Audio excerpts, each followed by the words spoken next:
안녕하세요. 오늘 창세기 31장 만사 형통의 비결이라는 제목으로 여러분들을 만나고 있습니다. 이제 찬송가 가사 중에 무슨 일을 만나든지 만사 형통하리라 이런 찬송가 가사가 있지 않습니까? 그런데 그 찬송가를 부를 때마다 한편으로는 하나님의 은혜에 감사함도 있지만 또 다른 편으로는 우리의 현실과는 좀 다른, 물론 이제 하나님의 큰 은혜를 고백한 그런 찬양의 가사이지만 그러나 그것이 마냥 항상 우리에게 적용되는 건 아니잖아요.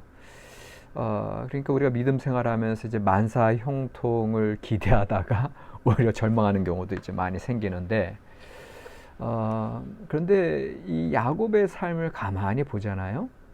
그러면 오늘 특별히 31장에 집중해서 봤을 때 그가 어떻게 보면은 삼촌 라반의 집에서 20년 동안 지내다가 이 야반 도주를 하는 거란 말이죠.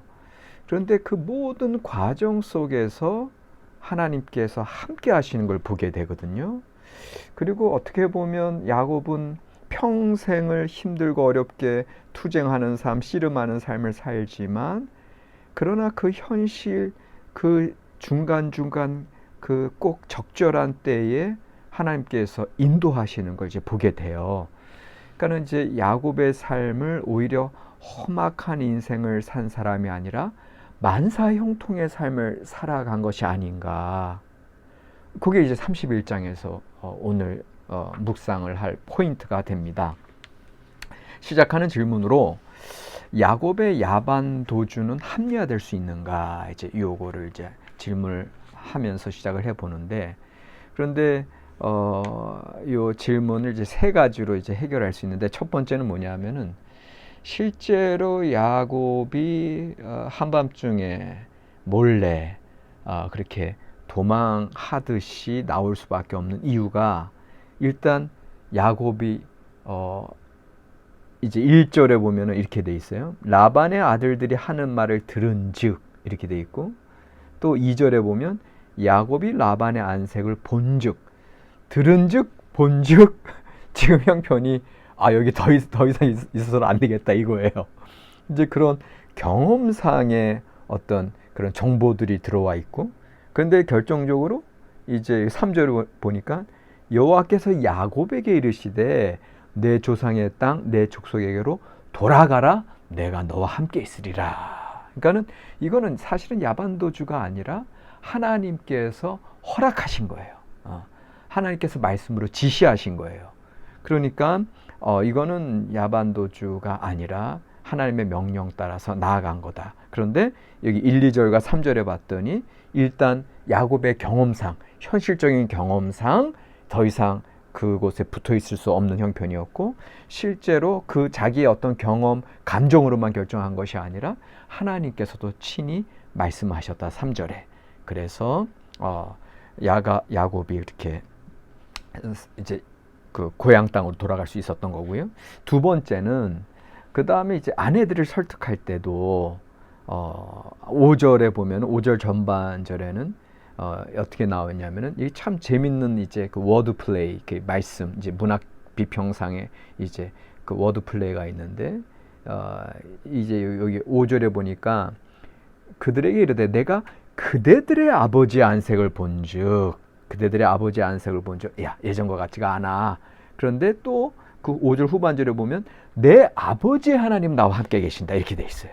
그러니까 그대들의 아버지는 나에 대해서 그런 미운 눈초리로 보고 있지만 내 아버지의 하나님 나와 함께 계신다. 이서도 뭐예요? 현실적인 경험, 그 다음에 하나님 아버지 함께 하심, 요거를 이제 같이 이야기함으로써 그 이제 아내들을 설득시키죠. 그대들의 아버지가, 또 7절 전반절에 보면 그대들의 아버지가 나를 속여 10번이나 변경했지만 품삯을, 그러나 하나님이, 나의 아버지 하나님이 그를 막으사 나를 해치지 못하게 하셨다. 그러니까는 계속 이 워드 플레이 있는 거 아시겠죠? 예. 그들의 아버지, 내 아버지 하나님, 또 그들의 아버지, 또 하나님께서.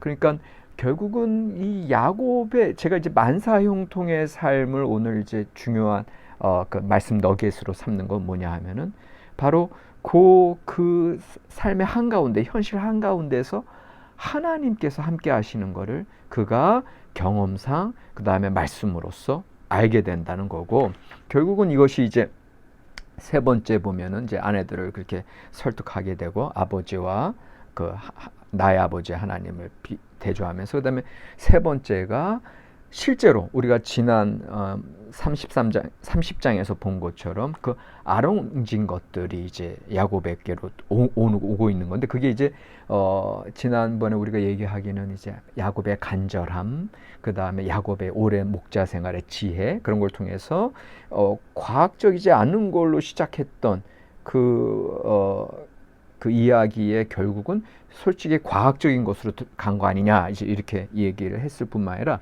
오늘 말씀에 보면은 이제 이 9절 이하에 그가 꿈속에서 그 아롱진 것들, 점 있는 것, 얼룩무늬 있는 것들이 다 본인의 것이 되는 것을 보게 된단 말이에요. 그러면서 11절에 꿈에 하나님의 사자가 내게 말씀하시기를, 야곱아. 12절, 내 눈을 들어보라. 양떼를 탄 순양은 다 얼룩무늬 있는 것, 점 있는 것과 아롱진 것이니라. 라반이 내게 행한 모든 것을 내가 보았다. 13절에, 나는 베델의 하나님이요 지금 일어나 이것을 떠나서 내 출생지로 가라. 그러니까 하나님께서 그렇게 재산도 허락하여 주셨고, 그리고 결정적으로 떠나가라라고 13절에 이제 말씀하시는 걸 통해서 야곱은 이제 고향 땅으로 돌아가게 되고 자기의 가업을 온전히 이루게 된 것을, 형통의 삶을 우리가 보게 되는 거죠.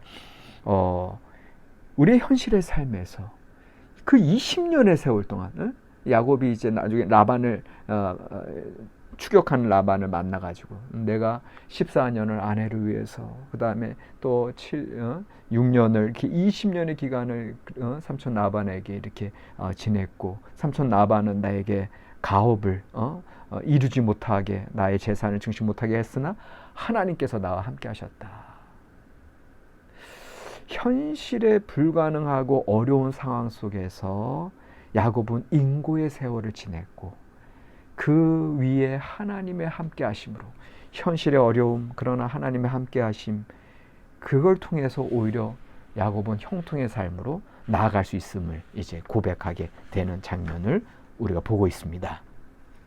그래서 오늘 이제 본문에서 결국은 이제 그 교훈을 세 가지를 이제 생각을 해보고 싶은 건데, 먼저 그 야곱의 때가 이제 가업을 이루어서 고향으로 돌아가는 평생의 소원이 이 20년 만에 드디어 이루어졌다라고 하는 거죠. 그러니까 20년의 기간 동안 얼마나 그 삼촌 라반 욕심꾸러기잖아요. 탐욕스러운 사람 아니에요. 근데 그 사람에게 오히려 그렇게 자기의 노동력을 그렇게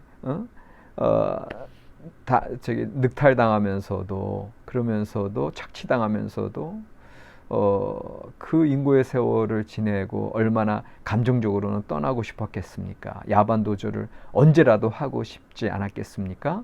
그럼에도 불구하고 드디어 하나님께서 이제 떠날 때가 됐다라고 했을 때 하나님의 때에 움직인다. 그 움직였던 게 현실적으로는 들은즉 본즉 형편이 이제 더 이상 나에게 이제 호의로운 그런 환경이 아니었고, 그 다음에 하나님께서 실제로 나타나셔서 말씀하셨다. 경험을 들어본즉, 그 다음에 하나님의 말씀을 듣고 판단한즉, 그런 하나님의 때에 움직였던 야곱의 결정이 있었다는 게 첫 번째고, 두 번째는 야곱에게 이제 위로의 말씀으로 다가오는 게 12절 후반절에, 라반이 내게 행한 모든 것을 내가 보았다, 이렇게 하나님께서 위로하시죠. 그러니까는 오히려 30장 앞설에 30장 30절이었나요? 삼촌 라반에게, 자기의 노동력을 착취하는 그 삼촌에게, 나는 언제나 내 집을 세우리이까? 삼촌은 나 때문에 이렇게 부유하게 이제 되시는데 나는 언제 내 가업을 챙길 수 있겠습니까? 라는 질문을 하면서 그 불가능한 20년의 그 인고의 세월 끝에 하나님께서, 야, 내 삼촌이 내게 행한 모든 것을 내가 보고 알고 있다. 이제는 떠나가라. 얼마나 큰 위로로 야곱에게 다가왔겠습니까? 세 번째, 이제 야곱의 승리죠. 이제 그 야반도주한 그 이제 야곱 일행을 삼촌 라반이 3일 만에 알고 쫓아가죠. 한 일주일 동안 2회를 걸려서 겨우 바단 아람에서 유프라테스 강을 지나서 이제 이 갈릴리 해우수 아래 이제 그 이제 갈릴리와 사이에 이제 그 길르앗 산에서 드디어 이들은 만나게 되죠. 그때 만나기 직전 전날 밤에 하나님께서 라반에게 나타나시죠. 너 오늘 31장 24절에 밤에 하나님이 아람 사람 라반에게 현몽하여 이르시되 너는 삼가 야곱에게 선악간에 말하지 말라. 이 두려운 경험을 라반이 하고 나서 이제 야곱에게 야단치거나 비난하거나 그런 것이 아니라 어젯밤에 29절 어젯밤에 하나님께서 나에게 말씀하시기를 너는 삼가 야곱에게 선악간에 말하지 말라 하셨느니라 하면서 그런데 너 왜 드라빔은 훔쳐갔느냐 이렇게 얘기했을 때 이제 라헬이 지혜롭게 그 드라빔을 이제 숨기게 되고 그래서 이제 오늘 본문 그 36절 이하에 보면 그동안에 이제 야곱이 20년 동안에 라반에게 그 품었던 그 말 못했던 그런 불평과 그 한을 이제 다 이제 이야기하죠. 그러면서 내 어물이 무엇이니까 왜 나를 급히 추격하나이까 무엇을 찾아내었나이까 우리 둘 사이에 그 외삼촌 지금 형제들 다 같이 왔는데 판단하소서 20년 동안 나의 품삯을 그렇게 10번이나 변개시키고 나는 낮에 더위와 밤에 추위를 무릅쓰고 눈물칠 겨릇 없이 지냈나이다. 그 모든 20년 동안의 그 한을 다 이제 풀게 되고 그러면서 하나님께서 우리 아버지 하나님 아브라함 하나님 곧 이삭이 경외하는 이가 나와 함께 계시지 아니하셨더라면 나는 빈손으로 돌아갈 수밖에 없는 처지였는데 이제 하나님께서 나에게 이런 형통의 복을 주셨다. 그러면서 삼촌에게도 어젯밤에 외삼촌을 책망하셨나이다. 이렇게 이제 오늘 40절 후반절에 이야기하고 있죠. 야곱의 승리입니다. 그 20년 동안 도대체 하나님 어디 계십니까? 저 이렇게 힘들고 어렵게 고되게 지내는 거 그런 어떤 그런 불평과 한이 얼마나 많았겠습니까? 그럼에도 불구하고 마침내 하나님께서 그런 모든 불가능한 환경 속에서 이제 만사 형통의 복으로 야곱을 이끄시는 걸 보고 계십니다. 그리고 그 중심에는 모든 것을 보고 계시는 하나님. 12절 후반절 삼촌 라반이 내게 행한 모든 것을 내가 보았다. 오늘 설교 제목은 모든 것을 내가 보았노라. 여기에 만사 형통의 비결이 있습니다. 그러니까 우리가 계획하고 뭐 안절부절하고 내 시간표를 내가 정하고 아니요. 하나님의 때에 하나님의 시간표대로 행하시고 하나님의 말씀으로 늘 보고 깨달으셔야 되고 실제 나의 삶의 형편에도 내가 듣고 보는 바를 면밀하게 그 정보를 분석하시고 현실적으로 모든 것을 보고 계신 하나님을 바라볼 때 나 또한 그 지혜로운 하나님의 눈으로 현실을 판단하고 하나님의 뜻을 분별함으로 하나님의 때에 형통의 삶으로 나아가게 되는 줄 믿으시기 바랍니다. 오늘도 우리는 인고의 세월을 보냅니다. 그러나 하나님께서 함께 하시고 보고 계십니다. 그분의 지혜로 듣고 보고 판단하시고 결정하시는 저와 여러분들 되시기 바랍니다. 그럴 때 새로운 삶이 우리 눈앞에 또한 펼쳐지게 됨을 믿으시기 바랍니다. 고맙습니다.